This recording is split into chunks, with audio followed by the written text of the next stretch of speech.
నమస్తే, నేను ప్రశాంత్. ఏపీలో సజ్జల పెట్టిన కొత్త కంపెనీ ఏంటి? సో ఇప్పుడైతే ఏపీలో చాలా వైరల్గా మారింది ఇది. దీని గురించి అయితే మాట్లాడేందుకు ప్రస్తుతం మనతో పాటు సీనియర్ జర్నలిస్ట్ దుర్గా వడ్లమణి గారు ఉన్నారు. నమస్తే అండి. నమస్తే అండి. మేడం, ఏపీలో ఇప్పుడు సజ్జల పెట్టిన కొత్త దందా ఏంటి? కొత్త దందా ఏం లేదు, పాత దందానే కొత్త ప్రభుత్వంలో కూడా కొనసాగుతోంది. అంటే మనం అనుకున్నాము ప్రభుత్వం మారిపోయింది, అన్నీ మారిపోయాయి, లెక్కలు కూడా మారిపోయాయి అని అందరూ అనుకున్నారు. కానీ ఏమీ మారలేదు, అంతా కూడా అదే విధంగా నడుస్తోంది. ఇక్కడ ఏం జరుగుతోందో, ముఖ్యంగా మద్యం శాఖలో ఏదైతే జరుగుతోందో అది ప్రతిరోజు లెక్కలతో సహా జగన్మోహన్ రెడ్డి ప్యాలెస్కి, తాడేపల్లి ప్యాలెస్కి చేరుతోంది. అంటే సజ్జల అండ్ జగన్మోహన్ రెడ్డి ఇద్దరూ కూడా ఈ విషయంలో రెడీగా అన్నీ ప్రతిరోజు తెలుసుకుని వాళ్ళు గతంలో చేసిన తప్పులు ఏవైతే ఉన్నాయో మద్యం లెక్కల్లో అవకతవకల్ని ఎట్లా మనం సరి చేసుకోవాలి, ఎట్లా వాటిని మాయం చేయాలి అనేది వాళ్ళు ఆలోచించుకుంటున్నారు. అంటే ప్రభుత్వం మారినా కూడా ఈ రకంగా సాగుతోంది అంటే మరి అబ్కారీ శాఖ ఏం చేస్తోంది, ప్రభుత్వ అధికారులు ఏం చేస్తున్నారు?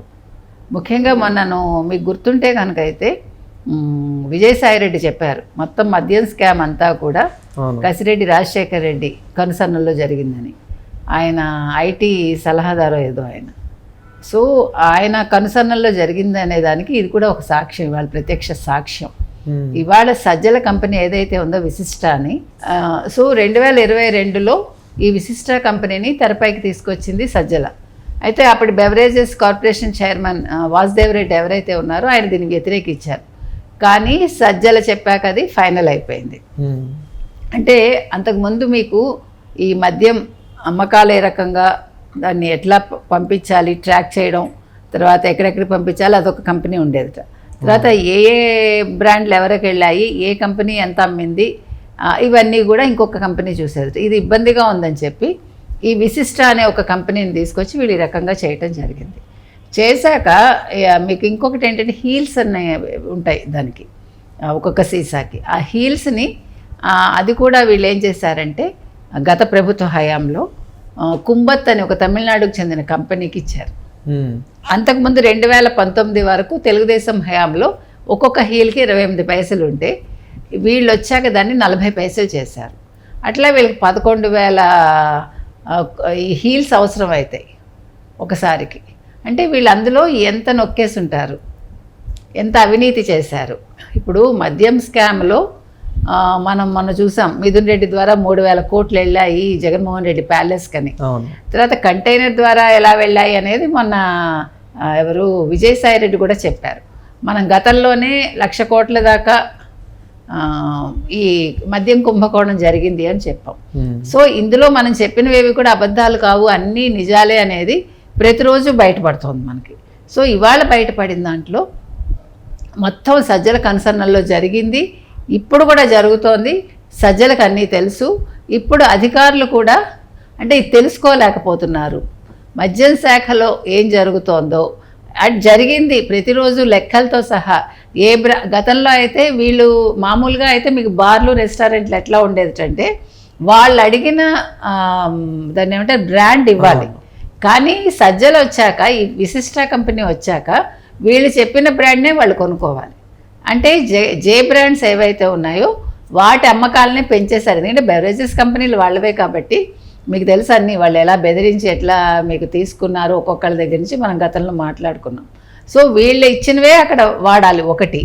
రెండోది ఏం జరిగిందంటే ఇప్పుడు కూడా అదే జరుగుతోంది.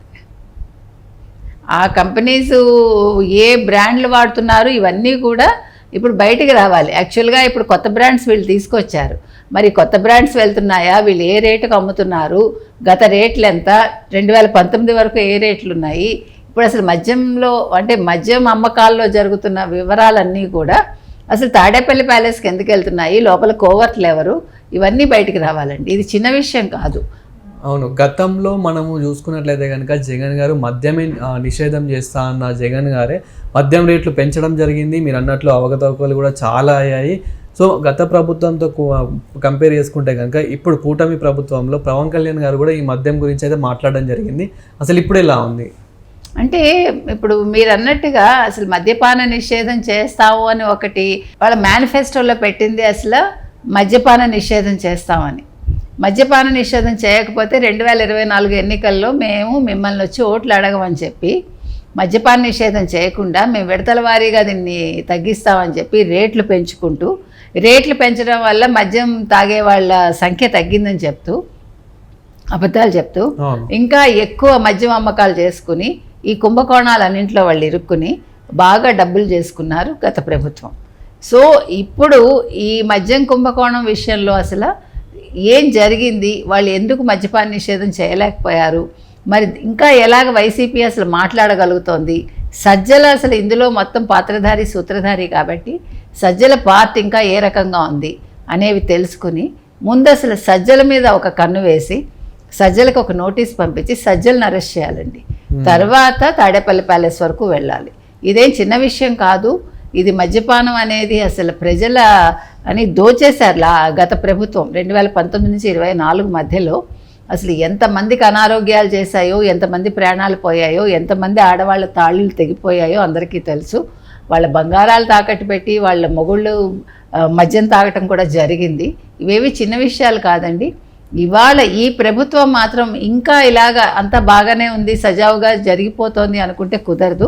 ఎందుకంటే కోవర్ట్లు ఎవరున్నారు, ఎందుకంటే గతంలో చంద్రబాబు నాయుడు గారు కూడా చెప్పారు పోలీస్ శాఖ ప్రక్షాళన జరగాలని.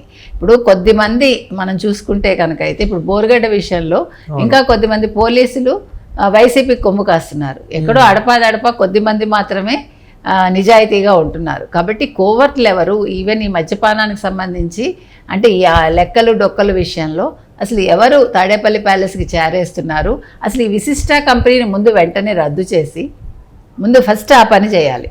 తర్వాత ఈ హీల్స్ మీద పెంచిన ఈ రేటు తగ్గించి 28 పైసలు ఉండదు 40 పైసలు చేశారు. కాబట్టి ఈ 28కి 40కి మధ్యలో ఉండి ఈ 12 పైసలు ఇంతకాలం ఈ 10 నెలల్లో కూడా ఎవరికి వెళ్ళాయి, ఇది కూడా దీని మీద కూడా దృష్టి పెట్టాలండి.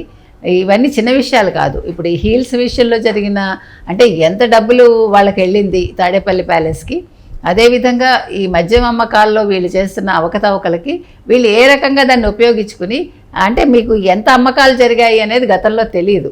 ఓకే, వాళ్ళు తెలియకుండా చేశారు. క్యాష్ రూపంలో తీసుకోవటం వల్ల అసలు అమ్మకాలు ఎంత జరిగాయి ఇప్పటికి కూడా లెక్కలు తేలటం లేదు. సో ఇవన్నీ గమనించి ముందు అసలు విశిష్ట కంపెనీని ముందు రద్దు చేసి దృష్టి మొత్తం సజ్జల మీద పెట్టాలి. Thank you. Thank you.